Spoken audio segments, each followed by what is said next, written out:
called Luther Vandross and said, man, can you do it for me? Answer, no. I will not replace you. If they wanted me, they would have called me. Ninja.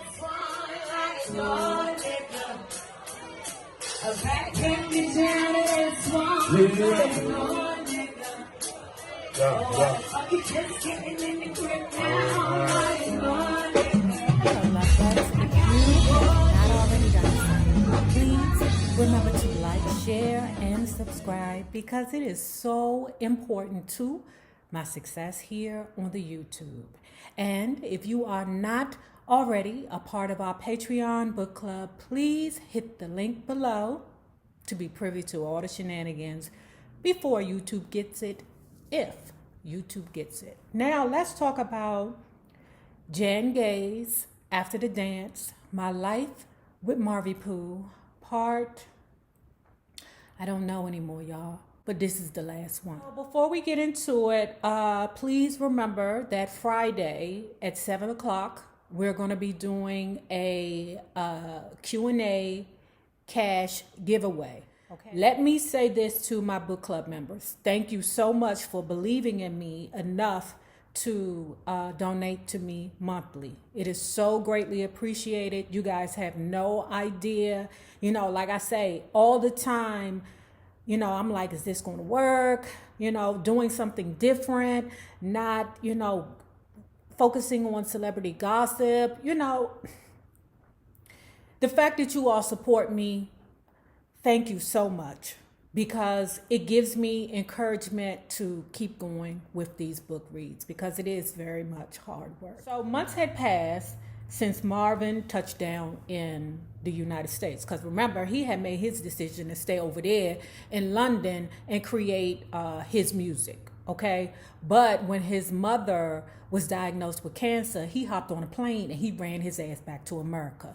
Who would? While he's there in America, you know, him and Jan are still going back and forth, dealing with their emotions, okay? They in love today, they hate each other the next day, okay? The good news was that the surgery that his mother had in regards to the cancer was successful, and she is home recovering. Now, right now, don't forget that the hit is sexual healing, okay? And when I get that feeling, I want sexual healing, sexual healing. That was my shit. How was I in 1982?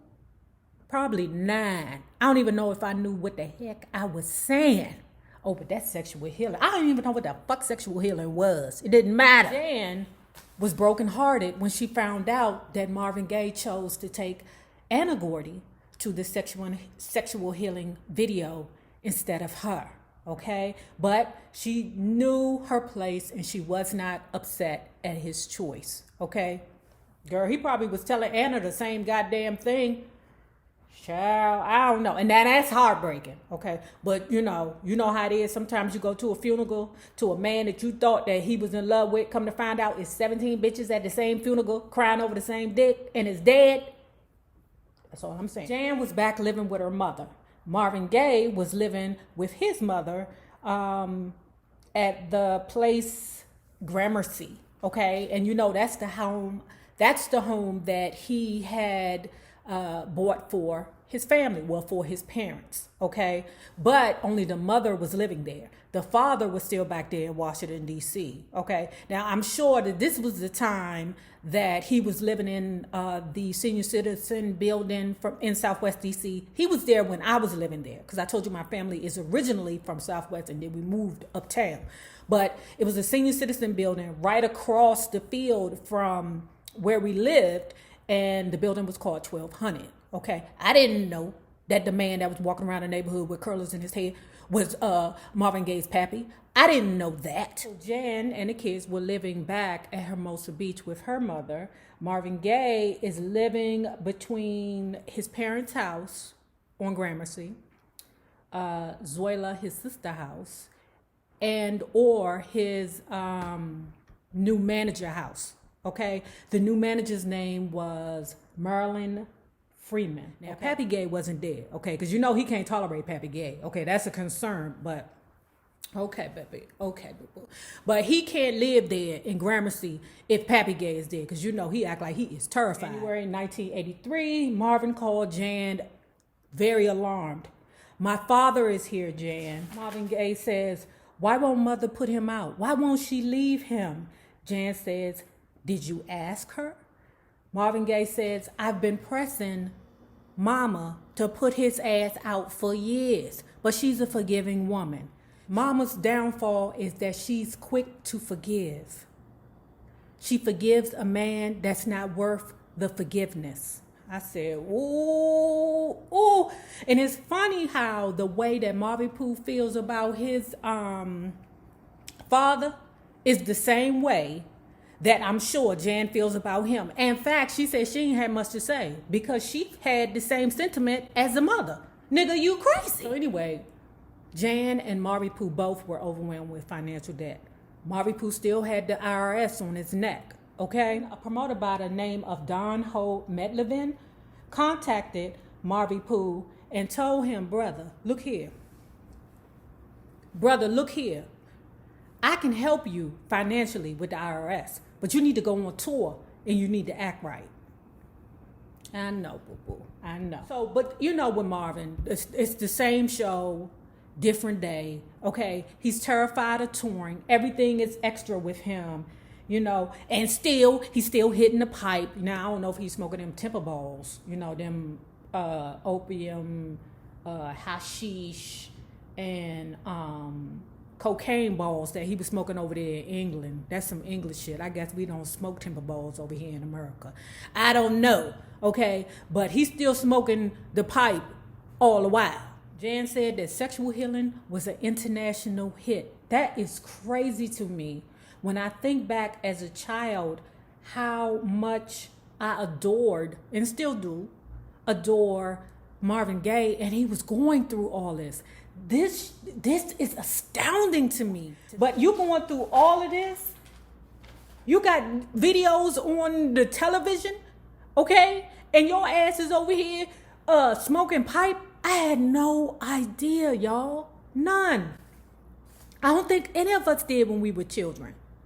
What the hell is this world coming to when you can't trust the TVs? She said Midnight Love was considered a masterpiece, and he relished the admiration. At another one of their midnight calls between Jan and Marvin Pooh. And if I didn't say it before,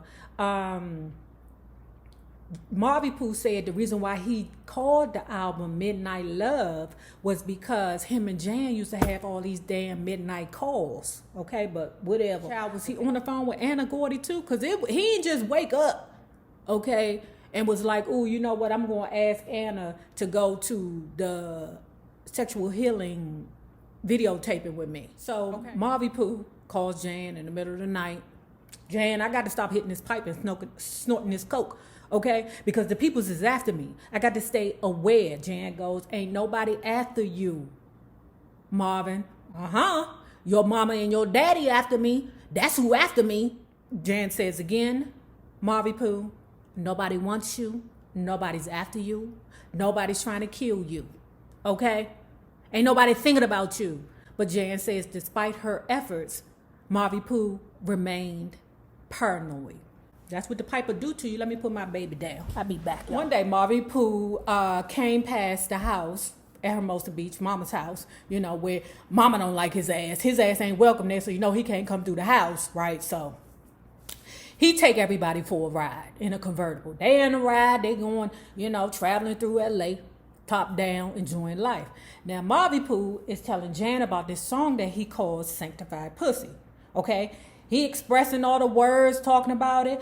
Jan said, if you don't stop talking about this Sanctified Pussy song, my kids is in the back seat. Now, see, this is what I will say. Now, before, remember when I was like, how you going to be a good mama smoking a pipe? Jan was a pretty good, decent person according to the book, okay? According to her book in regards to her children's welfare. Jan said, listen, I'm going to jump out this car, okay? If you don't stop talking about this song, if you play that Sanctified Pussy song with my children in the car and they don't even know what a pussy is. Jan said he wanted to play the song in the car with the children in the back seat.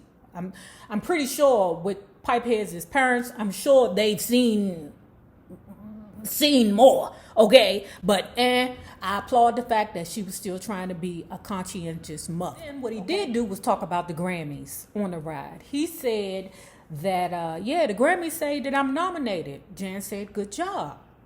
He said, they ain't gonna give it to me. Jan was like, how do you know? That is a truth. Listen, them damn Aries, shout to la vista to you, but y'all some pessimistic motherfuckers. Y'all will ruin a nigga's dreams. Sorry. I love you, but y'all motherfuckers, it's terrible. The pessimism makes you, we be wanting to choke your ass sometimes, okay? He was like, they didn't give it to me for, I heard it through the grapevine. They didn't give it to me for what's going on. They didn't give it to me for I want you, Jan says, listen, just go. How about this? Take your children to the Grammys. You owe them that. Marvin Pooh was like, so they could see me lose? It's not about that. It's about the experience for your children. Marvin Pooh ended up going. Okay, now when it comes down to the Grammys, you know when Rick James and Grace Jones presented the award to Marvin Gaye, Rick said something different in his book. I can't remember what it was, but in Jan's book, she said that he told Rick, take care of her. I can't remember what Rick said in his book that he said. But you can't really count on Rick to be 100% evil because he was hitting pipe too. So then another situation that I was like, damn, you just never know what's going on in the background, right? So he was set to sing the Star Spangled Banner for an NBA All-Star game. He didn't want to do it because you know that nigga always get the itchies and the scratchies when it comes down to going on tour or performing. What ended up happening was he called Luther Vandross and said, man, can you do it for me? Answer, no. I will not replace you. If they wanted me, they would have called me.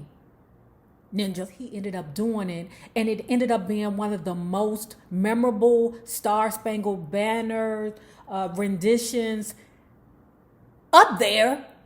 It went next to Whitney Houston. Now, you know when Whitney did it, she turned it out. But we talking about Marvin. One month later, after the Grammys, comes Motown 25. Ooh, remember? Oh, my God, that was an event, y'all. Oh, my God, that was an event. Hold on. The Motown 25 story goes like this. Marvin Pooh tells Jan, you know they asked me to do Motown 25. Jan said, go ahead and do it. Nope, I'm not going to do it unless Berry D. Gordy asks me himself. Berry D. Gordy asked. He agreed to do it, and so did Michael Jackson and the Jacksons. The problem was Marvin Pooh was mad because he didn't negotiate as well as Michael Jackson did. Marvin Pooh did his Motown hits, okay? He didn't think to do his sexual healing hits. I mean, when you think about it, if it's a Motown 25 show, you would only want to do Motown hits. So he only did his Motown hits. Michael Jackson, whoever the fuck his manager was like, you trying to, build yourself up. You're going to do the Motown hits and you're going to do Billie Jean. Marvin Pooh was pissed. He said that show would have been his for the taking if that motherfucking Michael Jackson wouldn't have moonwalked his ass on stage. Marvin Pooh felt like he should have been offered the opportunity to sing Sexual Healing, his hit, as well as Michael Jackson was offered or given the opportunity to sing his hit, Billie Jean. Marvin Pooh, you just need better management, bruh. That's it. Just better management. You need a snake. What's that bitch name? What was that lady name? Marjorie Freeman. She ain't do it right. So it was two things that happened in 1983. One, he was finna go on tour. And two, he decided to move in permanently with his parents in the house on Gramercy. Okay?